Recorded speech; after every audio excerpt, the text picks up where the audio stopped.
Welcome. Our next guest is mayoral candidate Carolyn Jeffrey for the City of Victor Harbor. Welcome, Carolyn. What is your view regarding good governance of council? Thanks, Terry, for inviting me along, and thanks for the opportunity. Well, I guess the whole reason that I'm running as a candidate is because I'm really concerned that the dysfunctional nature of the council at the moment. And to me, it's not about that the 9 people around the table don't have a good message to deliver. Each of them has a good message. The only problem is I don't believe that some of the deliveries have been good, and I don't believe that they've been facilitated in such a way that it makes the team work together. So that is my primary aim. I plan to basically give 4 good years to the community as the mayor, in the aim of actually bringing it back together, uniting it, getting respect from within our own community, and perhaps even more so getting respect outside of our community as well, so that we're not constantly getting headlines which are of a negative nature, because to be honest, there's so many good things that are going on in our community, but it gets garbled by the fact that there's so many negativity. Over the last 4 years, there's been many instances of disharmony within the council. How do you believe you will overcome that? All right. So again, I say to you that a lot is going to depend on the 9 people who are around the table and whether or not they are committed to actually making a team environment. But my background is that I have led successful teams, and there have been times where the teams may not have all been on the same page, or the people within the team aren't always on the same page, and where they've had to be taken in directions that they may not necessarily want to go in. For example, having people adapt to new technology, that's always difficult, where they don't want change. And I believe I've been a good leader in that regard and been able to lead businesses to success. So in terms of the council, everyone around that table needs the opportunity to have a fair say. They need to feel like they can say what they feel they want to say about an issue without getting hailed down or without getting any harassment in the background, either in the public eye or out of the public eye. I'd like to think that the councillors would also be able to come to me before a meeting and say, this is how I feel, or talk to me about what not necessarily my view on things, but how they might get their message across in the best possible way. Because every one of those councillors, I believe, deep down, they have an important message, and they represent different aspects of our community, and in order to get that message across, some of them could do with some assistance. Major issues of this council have been the costs of the Whale Centre, the horse-drawn tram, the Tourist Information Office, FRAC, etc. Have you got any views about that? You'll get no argument. You'll get no argument from me whatsoever.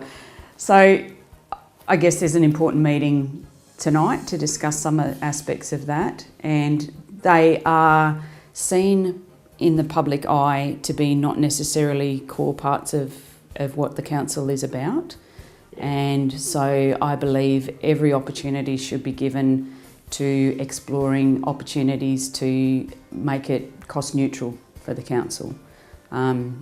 It might be pie in the sky to actually think along those lines, but every opportunity should be given to do that. And I mean, we have an aquatic centre now, which, you know, the community to some degree is divided on it now that they're actually having to put their hands in their pocket and pay for it.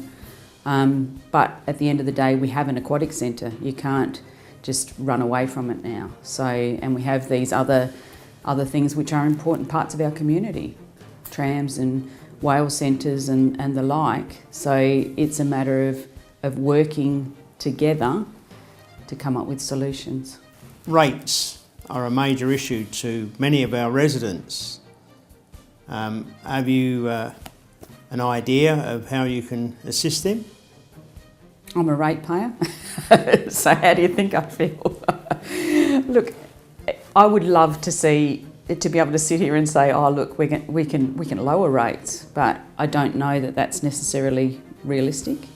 The issue of rate capping has come up quite a bit, and I have some concerns about rate capping being introduced because there is an automatic thing or history shown in government departments, and I'm sure the council probably isn't much different, where if you have the option to raise it to a maximum level, you would raise it to a maximum level. So it doesn't really encourage people to be careful with their money, careful with their budgeting.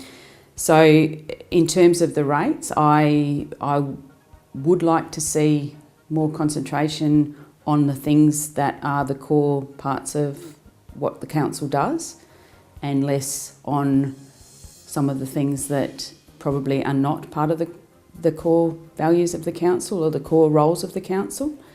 And I would like to see local government being more open to collaborations with business.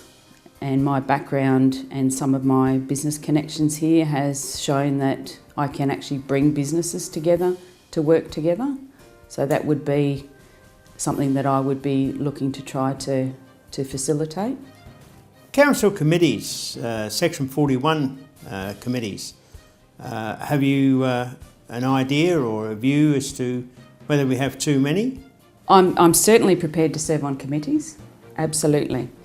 Do I think that the mayor's role should be on every single committee? No. I believe that the mayor should be able to go along as an observer, and clearly the mayor is in that position where they have access to more in terms of public consultancy to some degree than the councillors, and perhaps even more information than what the councillors do. So I would like to think that if I could offer something in those committees sitting in from the gallery, that I would be invited to actually offer my opinion or offer what information I could offer to them. I believe, and I mean it will be guided by how the councillors decide, but I think that for some things advisory committees might be a better option, because you don't want to lose that public connection or the connection with the experts, because those 9 people who are around the table aren't experts in everything, and they come with a different skill set. Yep. So if you can have the opportunity to actually get meaningful information from experts, why wouldn't you? So an advisory committee would mean that there is less of the minuting and less of the administration, less of the costs involved with running them. You wouldn't need a meeting every single month and then take that to a meeting, which again gets discussed again, and more minutes and more staffing. So, but an advisory committee could be utilised when it was needed. So you would put them together and utilise them when they were needed.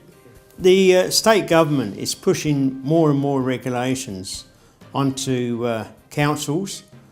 How do you feel about that? My views are that we should be resisting it. We should be resisting it, and we don't want the day to come where it is really the state government and the local governments just there carrying the can, so to speak, where local government is the one that's at the closest to the people, and if there's some criticism to be levelled, it will be levelled at the council, whether or not it is actually a state government decision, and I'm sure, Terry, you've seen that many a time. So I think that we shouldn't be prepared to just accept that we're taking on the state government responsibilities, and the social issues is one area where councils seem to be becoming more and more involved as well. And I know in the collection of different levies and that for the government too, we shouldn't be just accepting that. But the social issues in particular, I think that the council needs to play a leadership facilitation role rather than a provision of service, which is essentially a state government responsibility. Building control and development. Unfortunately, again, state government has taken much of that area out of council hands. What's your views? My view is that I think it's really sad, because we could have situations, and we've seen situations here where basically the planning powers of the council entirely have been taken away by the state government for some very crucial and very obvious decisions. But in terms of the Development Assessment Committee, so it's gradually getting away from the council being involved in it, and if the council is the only conduit to the community in terms of feedback, we are going to end up ultimately with a situation where we are living in a community that is being built around us and we have no control over it. Thank you very much. Can you give us a 20-second summary of why you believe we should vote for you?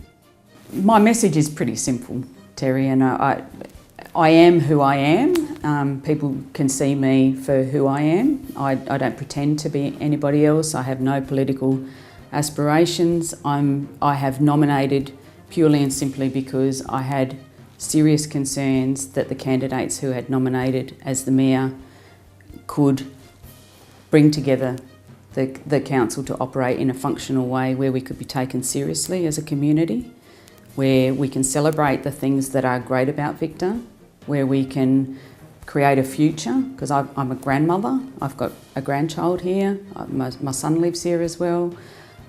So my focus is purely and simply on trying to create a cohesive team that can then provide the leadership to actually drive the community forward. Authorised by Carolyn Jeffrey, Lavendure Road, Victor Harbour, South Australia. Spoken by Terry Andrews and Carolyn Jeffrey.